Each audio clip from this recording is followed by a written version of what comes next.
Okay, so panel 3 is entitled Build It and They Will Connect. We're going to be talking about technology and solutions and moving forward. Our moderator for panel 3 is Gabe Yahtzee.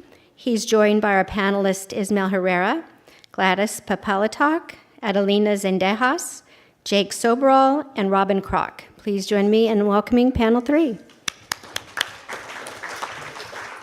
Okay, I think my duty here is to invite the speakers to come up one by one. So, Ishmael, why don't you come up and kick it off? All right.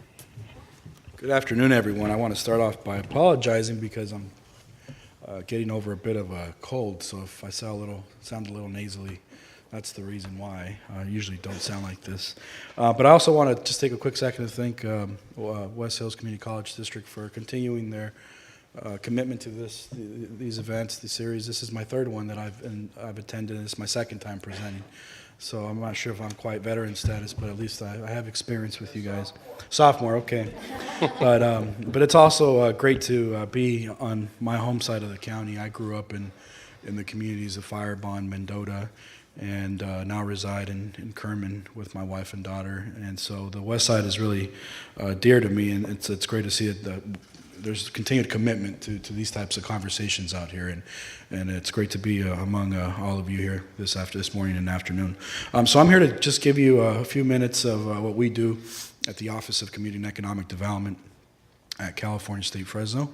I'm at the head of that office, and I'm here to talk to you about a couple of initiatives that we have been working on with the generous support of really two funders, the California Public Utilities Commission, and then our dear friend Gladys over here, who you're going to hear from in a second, from the California Emerging Technology Fund. I also want to recognize Sonny Wright McPeak, who has been a continued friend and champion of the work that we do in our office on behalf of the San Joaquin Valley. So we at the Office of Community and Economic Development in Fresno State, we also serve as the lead for the California Partnership for the San Joaquin Valley. It's an initiative that was assigned and designated to for our office to administer it by both Governors Schwarzenegger and Brown.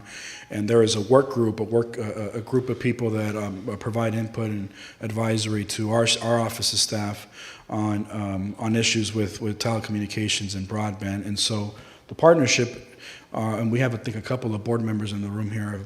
Bryn Forehand was here earlier, but Robert sits on our board as an advisory board member as well.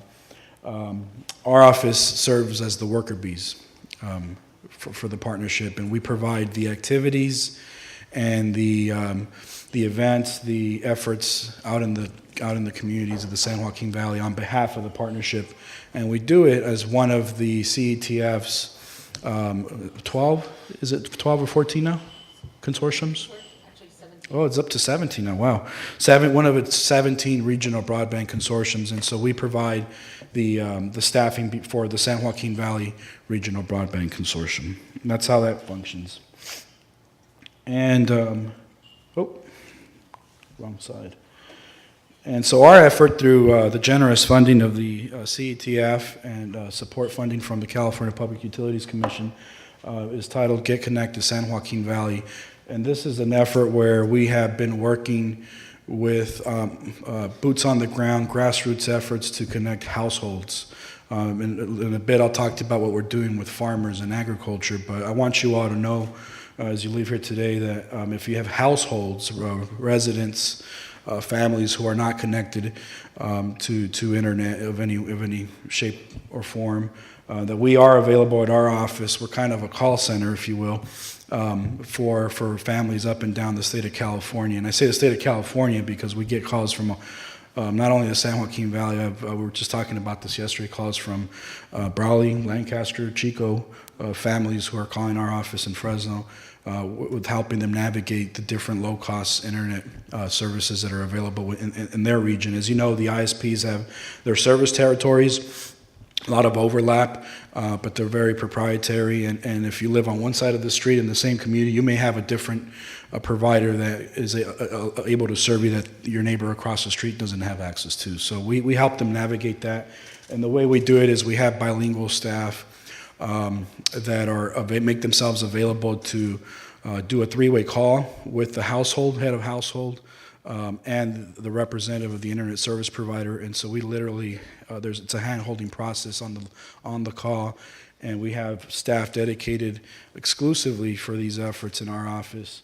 And so this is what we've been able to do since 2013, when we got our initial round of funding from Gladys's group and the California Public Utility Commission.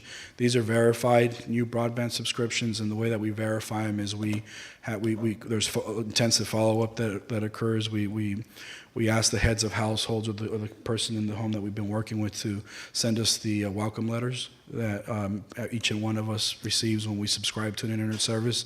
That's the documentation that we're required to provide to verify that household has a new subscription.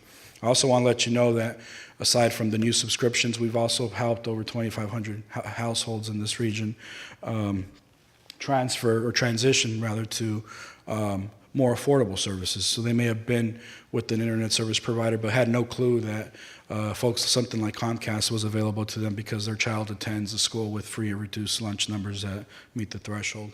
And so we, from our point of view, we're brand agnostic, we're ISP agnostic. We don't care who the service provider is. We have loyalties to none of them.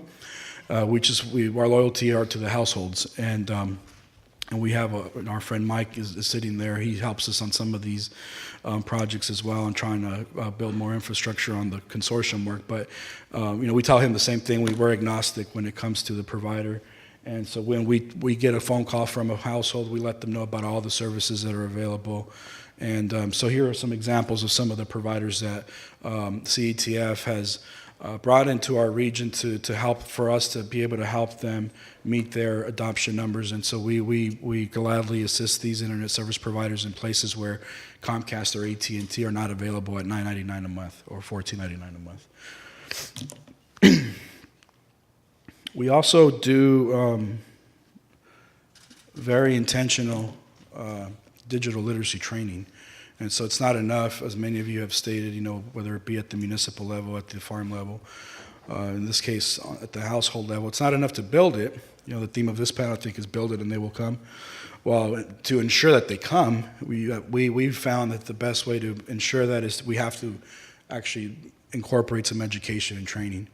And so it's not enough to just get them the internet, get these households internet, get them the hardware, and assume that they're going to know how to use it. Eduardo and I were back there commenting about a community in Tulare County on the municipal side of things that has the Ferrari of technology in their small, rural, disadvantaged community, but they haven't used it. They don't know how to start. They don't know where to start. And so putting it there is not enough. We find that adoption the equation of adoption needs to include literacy. And so we have been able to fortunately partner with school districts and housing sites throughout these counties. Up and down the San Joaquin Valley, we have 6 current sites during this fall semester where we don't ask any of these residents to come to Fresno State. We send our staff to Riverdale, we send our staff to Delhi, we send our staff to Fireball, we send them to Cutler or Rossi, and we conduct these trainings in their backyards. We bring them out to Huron Middle School. And we are doing these trainings at a time that are convenient to them. And so it's typically from the hours of 5 to 9. And thankfully we have staff on our team that are committed to the mission of this initiative.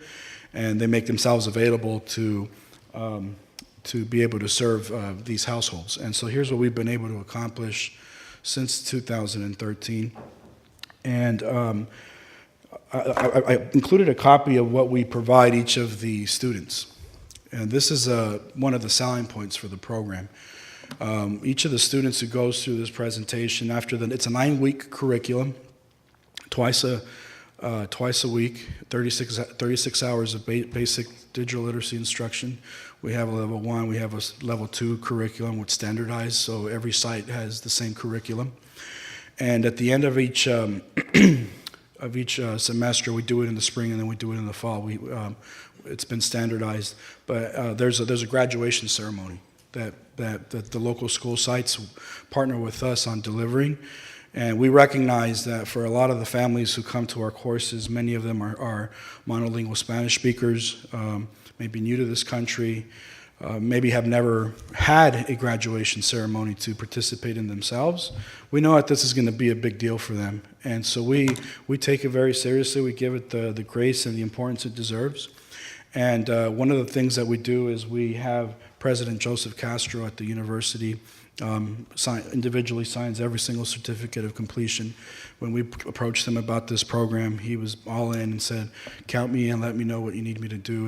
And we kept it simple for him. We just need you to sign a few dozen certificates every semester. And so when we take that stack to the office, folks in his office know what we're doing, and we usually give them a week or two to bring them back. And you should see the smiles on the faces when we frame. We use some of our funds to frame each of the and nicely mount each of these certificates, because we want that to be an object of appreciation, of pride in the household, so that the parents can hang it over their mantle, over their dinner table, and the children in those households can see the commitment that their parents have to education. So it encourages them to continue on the right path as well. No better way to lead than by example. So this is, I just wanted to give you a copy of what they look like. They're about, I don't know, what is it, Eduardo? Maybe 2 by 16. And I encourage any of you, we have an upcoming ceremony coming up in Huron. If you're interested in seeing one of these ceremonies or participating, let me know after we're done here, and we'll plug you in and have you come out. So that's what we're doing on the household level. On the residential side of things, thanks to our friends over at the CETF, us and you'll hear from Robin a little later, our partners up in the greater Sacramento region, the Valley Vision organization there, were issued seed grants to be able to launch respective pilot projects in our counties within our region. So we focused on Fresno County.